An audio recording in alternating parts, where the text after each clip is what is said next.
Hola chicos, continuamos con la última parte de la unidad número 8, aminoácidos, péptidos y proteínas. Esta es la parte C. Muy bien, hablando de estructura secundaria de proteínas, recuerden, tenemos a las hélices alfas que se caracterizan por favorecer la generación de proteínas fibrosas.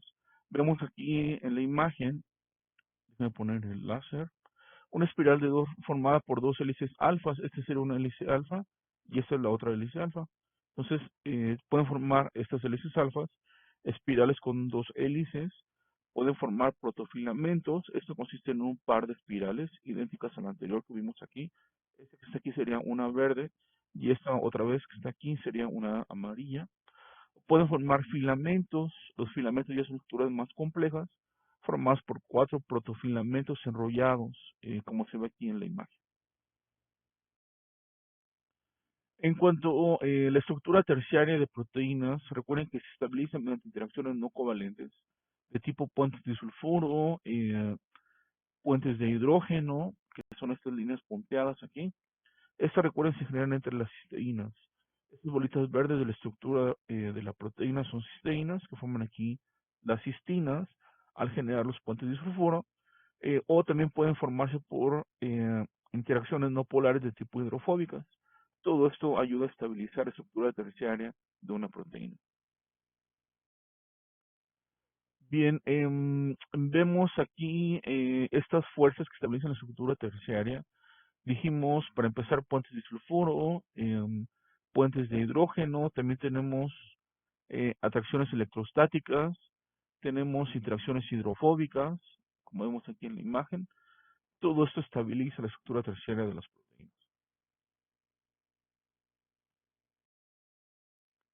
Tenemos aquí otra imagen. Esta es la cadena principal de la proteína. Recuerden, estos son los enlaces peptídicos y los carbonos alfas.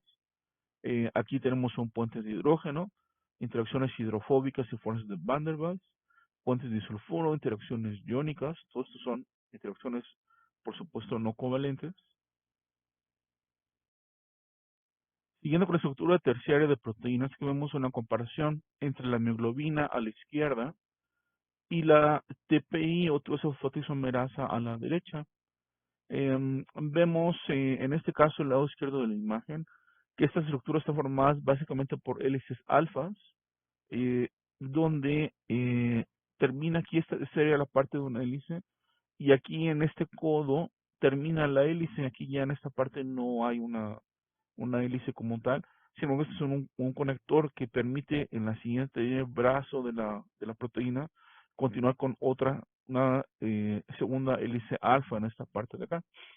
Y aquí en el centro sería el grupo hemo, esto en el color rojo en la imagen. Por supuesto, no todo es hélices alfa. Dijimos que estos codos no forman hélices alfas, permiten conectar una región con otra región. Y en el caso de la fosfatisomerasa, vemos aquí también estos sectores que forman las hélices alfas, en estas imágenes en verde, pero vemos también una parte central que está formada por hojas plegadas beta. De esta forma ya se genera la estructura terciaria como tal. Aquí vemos una comparación entre dos proteínas que son parientes lejanas a nivel evolutivo, la hemoglobina a la izquierda y la hemoglobina a la derecha. Recuerden que la mioglobina tiene solamente un grupo hemo y tiene solamente estructura a nivel terciario, no forma estructura cuaternaria, como es el caso de la hemoglobina.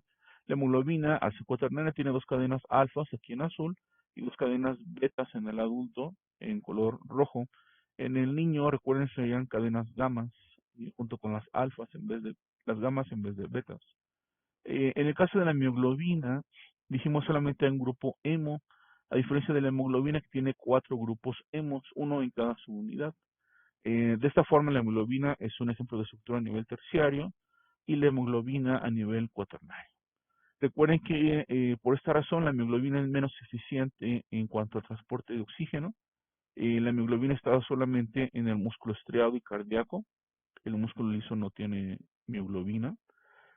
Y su función, más que transporte, es de almacenaje de oxígeno en el tejido muscular. A diferencia de la hemoglobina, que saben está en la sangre la mayor parte Las proteínas a nivel sanguíneo son moléculas de hemoglobina. Y aquí sí, a diferencia de la mioglobina, la función de estos grupos hemos sería el transporte de oxígeno en la circulación. Em, Bien, vemos cómo aquí las diferentes unidades, en el caso de la hemoglobina, interactúan, dijimos, está estabilizado por enlaces no covalentes y forman ya la estructura cuaternaria completa de la hemoglobina. Vemos aquí otra proteína muy interesante que es la insulina. La insulina, recuerden, está formada por una cadena alfa y una cadena beta, que están unidas entre sí mediante enlaces disulfuro, que unen a la cadena alfa con la beta. Y también tenemos un tercer enlace disulfuro que está solamente en la cadena alfa. Este es intracatenario y los de acá son intercatenarios. Vemos que la cadena alfa tiene estas dos hélices alfa, la cadena beta tiene solamente esta hélice alfa, y esa sería ya la estructura final a nivel cuaternario de la insulina. Esa sería la cadena beta en azul y la cadena alfa aquí abajo. Entonces, ese es otro ejemplo de otra proteína.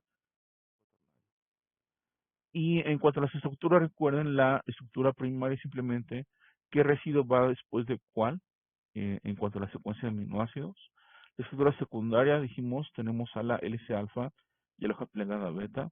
En la estructura terciaria tenemos ya dominios. Los dominios tienen una definición media inexacta. Se definen solamente como aquellas porciones de la proteína completa, del monómero, las cuales se pliegan en forma independiente al resto. Por ejemplo, si cortamos aquí la proteína a la mitad y esta parte se pliega igualita, independientemente de si esta otra parte está presente o no, eso define a un dominio dentro de la proteína. Los dominios, recuerden, forman parte de la estructura terciaria de la proteína. Es un nivel más allá de las hélices alfas y de las hojas plegadas betas. Puede ser la combinación de ambas, como vimos en las imágenes pasadas, tanto hélices como hojas.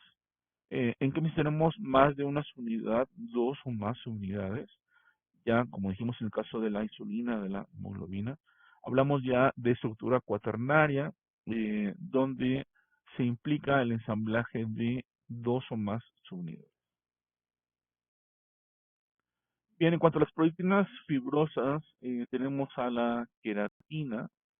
La queratina está formada por estos eh, filamentos eh, compuestos favorecidos por aminoácidos hidrofóbicos que adquieren esta conformación, y vemos que los aminoácidos hidrofóbicos se concentran en un solo lado de este filamento que vemos aquí, de forma tal que al unirse entre sí, estos hidrofóbicos queden en contacto con los otros hidrofóbicos, el otro filamento que forma a esta especie de hélice.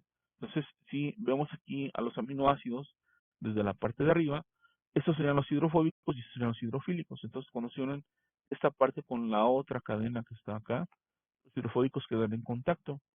La creatina es una de las proteínas más abundantes en el cuerpo, es la que forma al cabello, la que forma las uñas, está en piel y faneras, y forma estas estructuras fibrosas que estamos hablando. Aquí vemos otra imagen de esta hélice alfa de queratina. Dijimos forman dos cadenas enrolladas. Estas forman protofilamentos y finalmente las microfibrillas.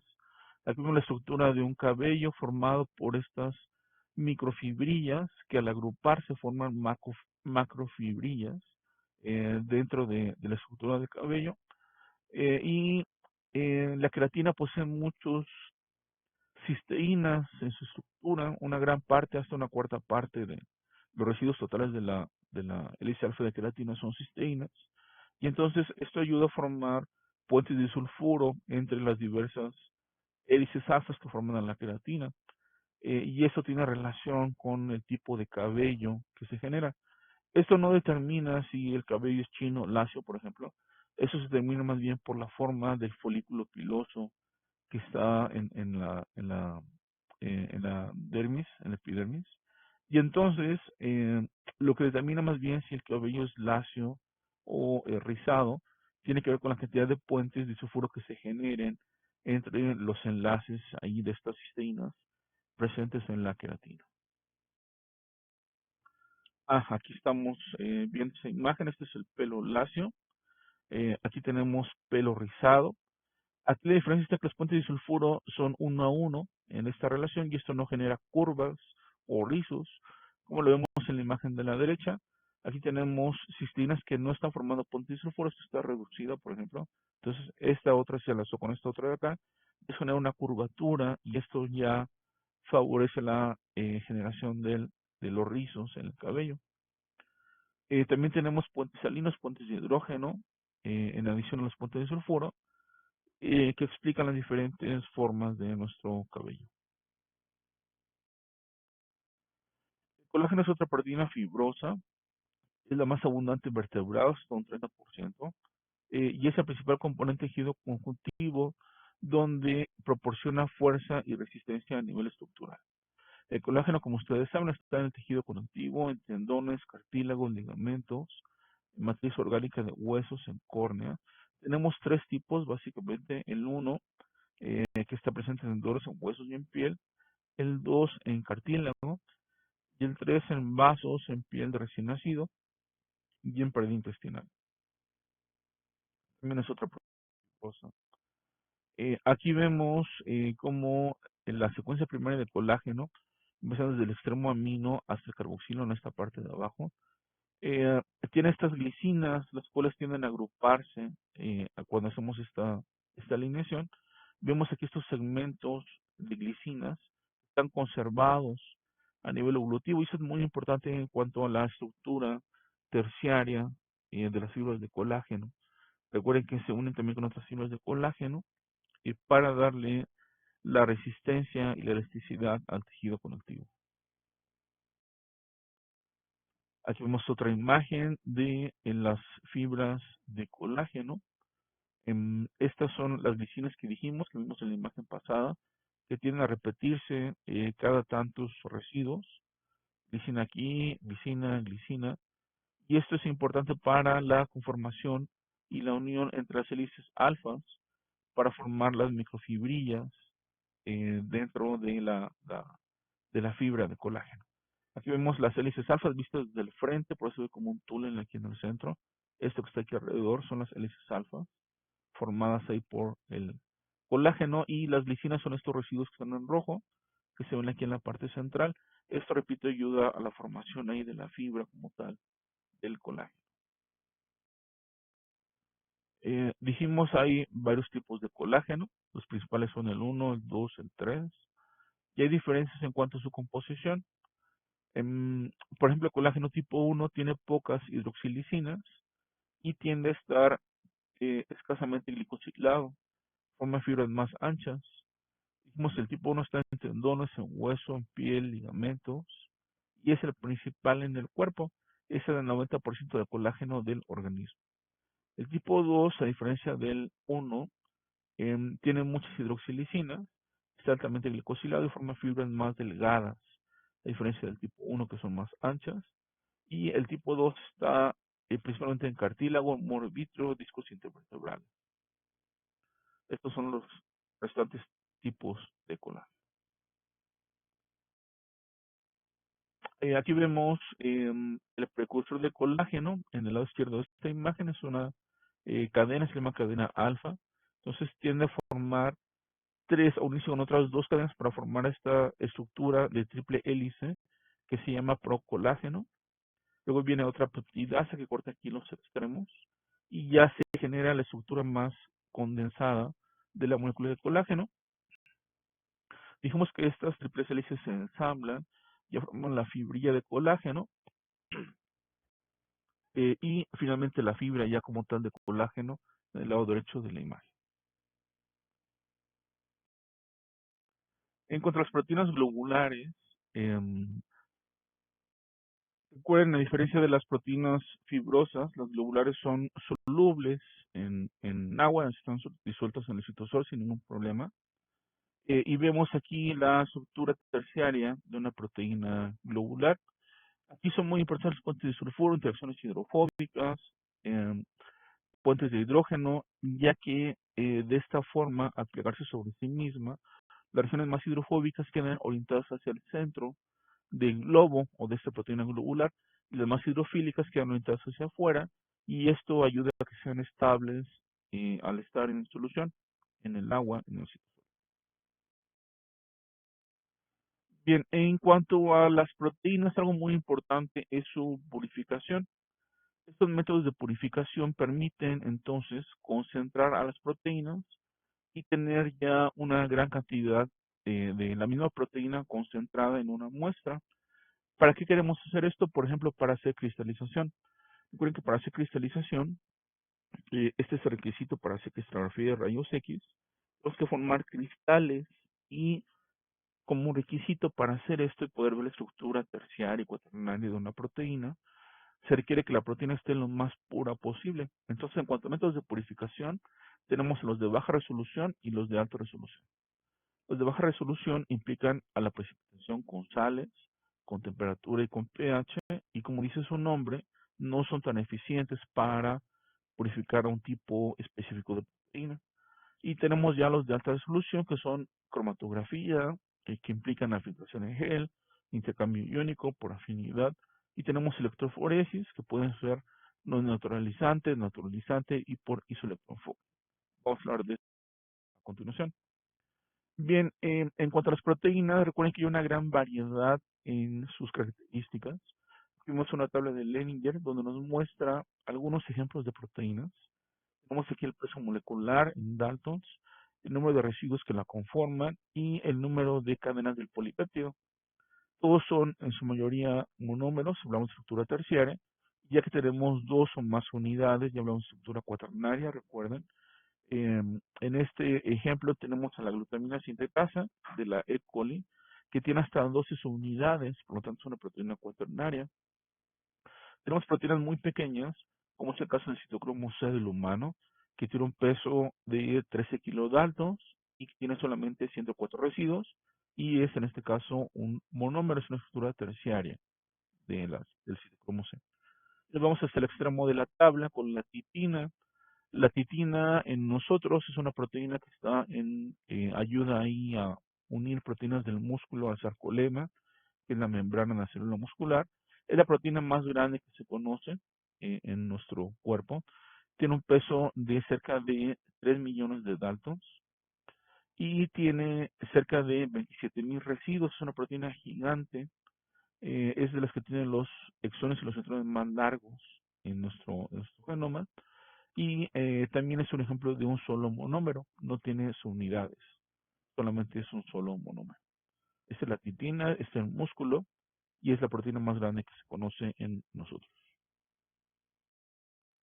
Y en cuanto a las proteínas unidas a otros compuestos, recuerden, tenemos lipoproteínas que están unidas a lípidos, las glicoproteínas están unidas a carbohidratos, fosfoproteínas, grupos fosfatos, hemoproteínas, ya hablamos de la hemoglobina y la hemoglobina, están unidos al grupo hemo, flavoproteínas están unidas al flavin, que puede ser el FAD o el FMN, y tenemos a las metaloproteínas que tienen metales como hierro, zinc, calcio, etcétera.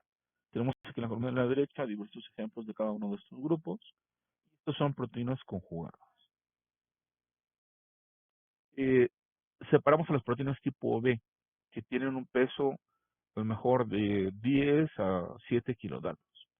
Las proteínas tipo A son arriba de 10 kilodaltons, y las C, que salieron primero, dijimos eran las más pequeñas, que son menores a 7 kilodaltons.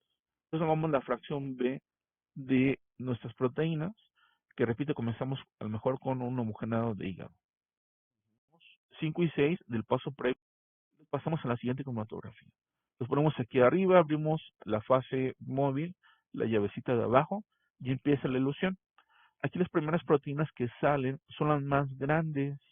¿Por qué las más grandes? Porque las más grandes no caben en los canalitos que están en la superficie de las esferas. Entonces, al no entrar esos canalitos, simplemente eluyen más rápido y se pasan entre las esferas y salen primero en el tubito 3 y 4 de la ilusión. Las siguientes proteínas en salir son las de tamaño medio, porque estas a veces caben, a veces no caben, entonces eso las hace más lentas y eluyen en los tubitos 5 y 6. Las últimas proteínas esenciales son las más pequeñas, porque las más pequeñas sí se meten en los canalitos. Entonces, entran aquí en un canalito en una microesfera, le dan la vuelta por toda la superficie y caen a la siguiente esfera y se repite el proceso. Empiezan a dar vueltas por los canalitos, caen a la otra y esto hace que sea más lenta su elusión. De esta forma, estas proteínas, las más pequeñas, salen en los tubitos 7 y 8. Entonces, esto nos permite separar proteínas en base a su tamaño. Imagínense que las proteínas con tamaño medio, dijimos, quedaron en los tubitos 5 y 6. Entonces, si empezamos todo este proceso de purificación desde un homogenado de hígado, esto nos permite ir separando a las proteínas que nos interesen. Si yo sé, por ejemplo, que la proteína que yo quiero purificar tiene tal y tal característica, tiene una carga neta negativa, tiene un tamaño de a lo mejor 8 kilodaltons, tiene una afinidad por tal característica. Eso me permite separar a mi proteína de interés del resto de las otras proteínas que no me interesan. Y al final, en cada uno de estos pasos de cromatografía, yo voy enriqueciendo o voy purificando a mi proteína de interés, de forma tal que en los últimos pasos ya tenga casi exclusivamente a mi proteína de interés. Entonces, esto me permitiría, por ejemplo, utilizar quizás X para poder saber su estructura terciaria.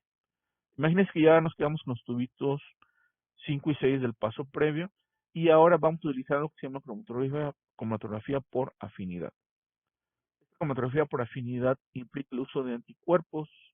Entonces, si yo tengo ya media purificada mi proteína, se le inyecto a un bicho, a un caballo, un conejo, o quien se deje inyectar la proteína, y este organismo empieza a generar anticuerpos en contra de esa proteína extraña. Obviamente es de una especie distinta a la proteína que yo estoy purificando. No se la voy a inyectar a un humano, por ejemplo, porque va a tener la misma proteína y no va a ser extraña y por lo tanto no va a generar anticuerpos. Entonces, esos anticuerpos se pueden concentrar, sacar del plano del conejo, del caballo, y se pueden pegar en forma covalente a las microesferas de la fase estacionaria de micromatografía. Entonces, en la parte externa tienen los anticuerpos y están unidos a las microesferas de la fase estacionaria. Tomo yo mi mezcla de proteínas, la pongo aquí en la parte de arriba de mi cilindro de vidrio, abro las llavecitas y empieza la elusión. Y entonces mi proteína de interés actúa como antígeno, y en este caso el antígeno se une a los anticuerpos de mis esferas, y todo lo que no sea mi proteína va a eluir y va a salir en los tubitos. Todo eso a mí no me interesa porque no me tiene a mi proteína. ¿Por qué no la tiene? Porque mi proteína está unida a los anticuerpos que están fijos a las microesferas. Entonces, una vez que están unidos ya yo puedo hacer lavados. Pongo más buffer, voy eliminando toda la proteína que no me interesa y al final me quedo solamente con mi proteína unida a los anticuerpos que están fijos a las microesferas de la fase estacionaria. ¿Cómo se le hace para ahora sí soltar a mi proteína? Simplemente te cambias de buffer, a lo mejor un buffer con una fuerza iónica distinta, eso favorece la unión de antígeno-anticuerpo. Entonces empieza la elusión con mi segundo buffer y entonces mi proteína, que sería el antígeno, se disocia del anticuerpo y empieza ahora sí a eluir. Y a lo mejor ya en los últimos tubitos yo tengo mi proteína ya concentrada de un solo tipo en estas mezclas, en esta ilusión que sale al final. Muy bien, entonces así es como se pueden purificar. Imagínense que estaba purificando a una enzima y aquí vemos en esta tabla de Lehninger el proceso de purificación para una enzima hipotética. Comenzamos con homogenado crudo de hígado. Imagínense que este es un hígado de vaca muy grande y tenemos 1400 mililitros de homogenado de hígado.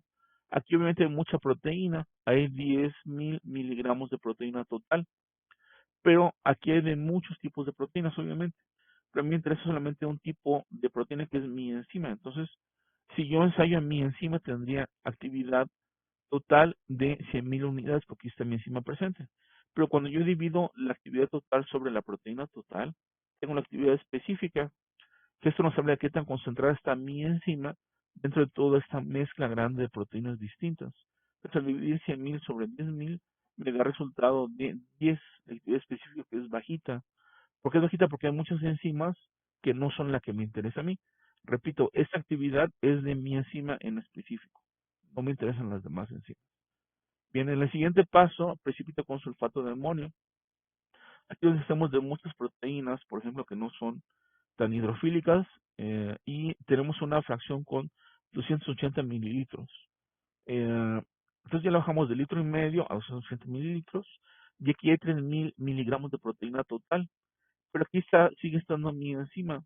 Ya me deshicieron muchas proteínas que no eran mi enzima. Cuando busco mi enzima, veo que está presente. Otra vez 96.000 unidades. Pero cuando divido esto sobre esto, me da 32 de actividad específica. Entonces, en cuanto más aumente la actividad específica, esto me habla de que en cada paso voy concentrando más a mi enzima y me voy deshaciendo de las proteínas que no me interesan. Ahora sí hacemos una cromatografía por intercambio iónico y termino con 90 mililitros. Tengo aquí 400 miligramos de proteína total y busco mi enzima y está presente. Baja tantito porque se pierden inevitablemente los pasos de purificación, una porción menor. Entonces, aquí tengo 80.000 unidades de actividad total. Pero cuando divido esto sobre esto me da actividad específica de 200 unidades por miligramo. Va aumentando cada vez más porque me voy deshaciendo las que no me interesan. Paso ya a cromatografía por exclusión de tamaño, termino con 80 mililitros, pero tengo solamente 100 miligramos de proteína total. Y busco mi enzima y tengo 60.000 unidades. Cuando divido esto sobre esto, me da 600 unidades de actividad específica, 3 veces más concentrada que el paso previo. Finalmente me voy a cromatografía por afinidad, termino con 6 mililitros, pero en estos 6 mililitros tengo solamente 3 miligramos de proteína total. Busco mi enzima y aquí está presente 45.000 unidades de mi actividad total. Pero cuando divido esto sobre esto me da 15.000 unidades de actividad específica. Esto quiere decir que la mayor parte, es casi el 100% de estos 3 miligramos de proteína son mi enzima de interés. Entonces, como vimos en cada paso, nos permite ir concentrando a las proteínas que nos interesan y deshacernos de las que no nos interesan. Muy bien. Otro método de alta eficiencia para separar proteínas es la cromatografía, fue la que vimos, y en este caso vemos a la electroforesis. Electroforesis es la migración de proteínas, quiere decir foresis, la raíz de la palabra, cuando son sometidas a un campo eléctrico, y viene la palabra electroforesis. Bien, tenemos aquí un gel con un polímero que permite que las proteínas o nuestra mezcla de interés viaje a través de este polímero. Y cuando aplicamos el campo eléctrico, las proteínas o nuestro DNA, por ejemplo, viaja desde esa parte de arriba del gel a la parte de abajo del gel. ¿Cómo? Porque esto funciona a través de cargas. Entonces, le ponemos cargas negativas a las proteínas o a nuestro DNA, que ya las tiene por el grupo fosfato. Nuestra muestra de proteínas o DNA migra hacia el polo positivo que está en la parte de abajo. Por eso dice aquí, dirección de la migración de arriba hacia abajo. Y entonces cuando tenemos a nuestro gel y lo teñimos, podemos ver diferentes bandas. Imagínense que estamos trabajando con proteínas. A nuestras proteínas, para poder verlas y que miren en electroforesis, tienen que tener cargas negativas. Y eso se logra cuando las mezclamos con SDS. El SDS es un detergente que se llama sulfato de sodio. Este detergente se le pega en todas partes en el exterior de la proteína. Y como tiene aquí estas cargas, estos azufres, estos oxígenos, carga negativa, le da a la proteína completa una carga negativa. Incluso si ya tiene una carga negativa previa a la proteína, el SDS le confiere una carga negativa a todas las proteínas en las cuales se encuentra. Entonces ahora sí tenemos carga negativa, vamos a poner en el gel, y al tener carga negativa migran hacia el polo positivo que decimos que estaba en la parte de abajo. Entonces, esto hace que migren siendo traídas al polo positivo de abajo, y la diferencia en cuanto a la migración va a estar dada por su peso. De esta forma, las proteínas más pequeñas migran más rápido, las proteínas más grandes migran más lento durante la electroforesis. Vemos aquí este ejemplo que es de una escalera. Se le llama así porque tenemos diferentes proteínas con diferentes pesos moleculares. La más pequeña es esta, de 14.4 kilodaltons, y la más pesada es esta, que está aquí arriba con 200 kilodaltons. Entonces, esta es una mezcla de proteínas en un tubito que te la vende el fabricante. Y te dice, cuando corras esta mezcla de proteínas en un gel, tú vas a ver 1, 2, 3, 4, 5, 6, 7, 8 bandas. Una vez que tiñes el gel. Estas 8 bandas, la que llegó hasta abajo, corresponde a la lisozima, que tiene un peso de 14.4 kilodaltons. Y la primera banda, que es la que está hasta arriba, la más gruesa, corresponde a la miosina con un peso de 200 kilodaltons. Entonces, yo sé cuánto corrieron mis proteínas en relación a su peso. Recuerden, todas tienen carga negativa y por eso se mueven al polo positivo. La diferencia es que las menos pesadas avanzan más rápido y las más pesadas avanzan más lento. Entonces, imagínense que tengo una proteína desconocida, verifique en la cromatografía. Entonces, yo quiero saber de esta proteína desconocida cuál es su peso molecular. Pues simplemente en un gel corro mi proteína desconocida junto al marcador de peso molecular que les dice que se llama escalera, que es esta combinación de proteínas. Entonces, haciendo electroforesis, pongo aquí las dos muestras arriba. Esta obviamente dijimos va a generar estas manchas con proteínas distintas y mi proteína desconocida, como está purificada, va a generar solamente una sola mancha. Y en este caso quedó entre esta y esta de aquí. Entonces dijimos que esta mancha, la tercera de abajo hacia arriba, tiene un peso de 31 kilodaltons y esta cuarta de 45 kilodaltons. Entonces automáticamente yo sé que mi proteína desconocida se ubica entre 31 y 45 kilodaltons. Para ser más específicos, se grafica la migración. Entonces en el eje de las X, en esta gráfica, a 4 milímetros a partir del origen que es este, avanzó mi proteína. Se mide con una regla en la computadora al tomar la imagen, cuántos milímetros avanzó de aquí a aquí, de aquí a aquí, de aquí a aquí para cada una de estas, y eso se grafica en el eje de las Y, porque yo sé el peso molecular de mis proteínas de peso conocido. Finalmente grafico mi proteína desconocida, mido cuánto avanzó desde aquí hasta acá. Eso lo grafico aquí en el eje de las X. Me voy a donde choca esta regresión lineal de mis proteínas de peso conocido. Choco aquí con la recta y me voy al eje de las Y. Y esto me dice exactamente cuánto pesa mi proteína de peso o de entidad desconocida. Entonces yo puedo saber que a lo mejor mi proteína tiene un peso exacto de 41 kilodaltons. Eso yo no lo puedo saber así a simple vista, pero cuando se hace este análisis ya puedo saber exactamente cuántos daltons pesa mi proteína conocida. Simplemente las comparo con proteínas de peso conocido, que son estas que están aquí en este carril, que repito, será una mezcla de proteínas y la electroforesis me permite separarlas. Otra propiedad que puede utilizarse para separar proteínas es el punto isoeléctrico.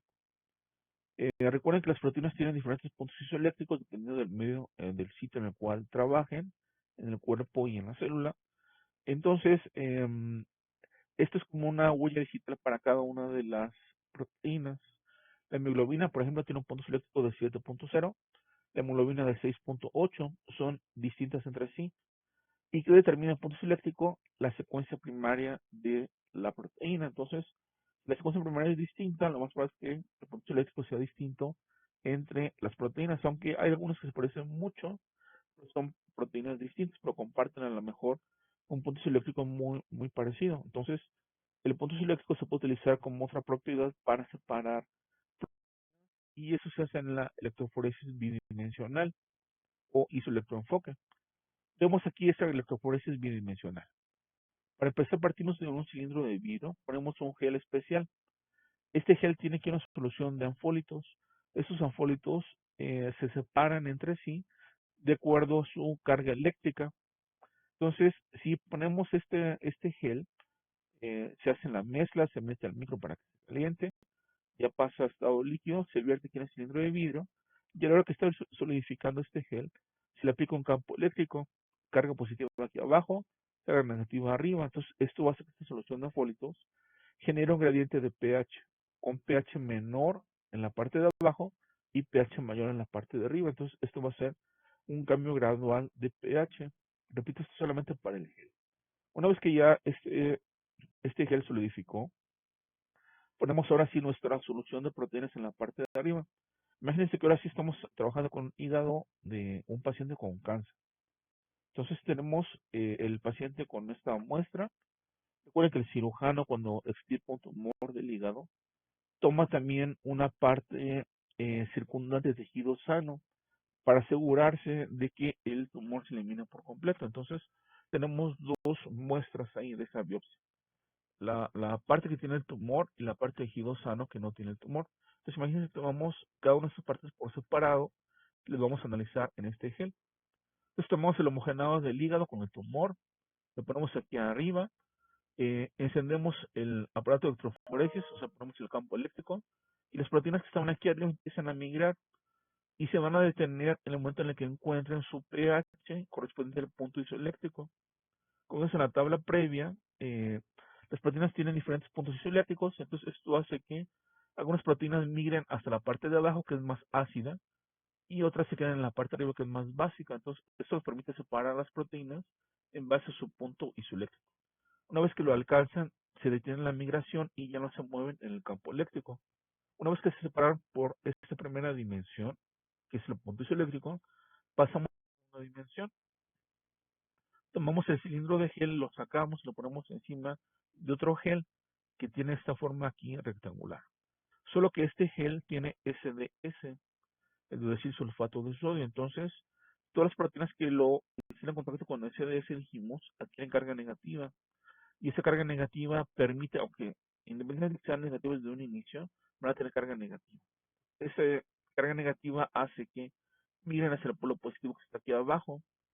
Se van a separar ahora en base a su peso molecular. Dijimos, las más pequeñas avanzan más rápido, las más pesadas avanzan más lento, como dice aquí en la imagen. Entonces, de arriba hacia abajo tenemos separación por peso molecular, es la segunda dimensión. Pero habíamos separado ya en base a su punto eléctrico, y eso dijimos está de izquierda a derecha en relación a su punto isoeléctrico, que fue la primera dimensión. Entonces, terminamos ya con esta segunda dimensión, teñimos al gel para poder ver a las proteínas. Veríamos algo como esto que está aquí. Este es ya un gel teñido de una electroforesis bidimensional. Entonces, dijimos que teníamos dos muestras del paciente, la muestra tumoral y la muestra de tejido sano. Imagínense que hicimos lo mismo para cada una de las dos muestras y mediante análisis de computadora podemos comparar los dos geles. Imagínense que esta manchita que está aquí, en esta parte,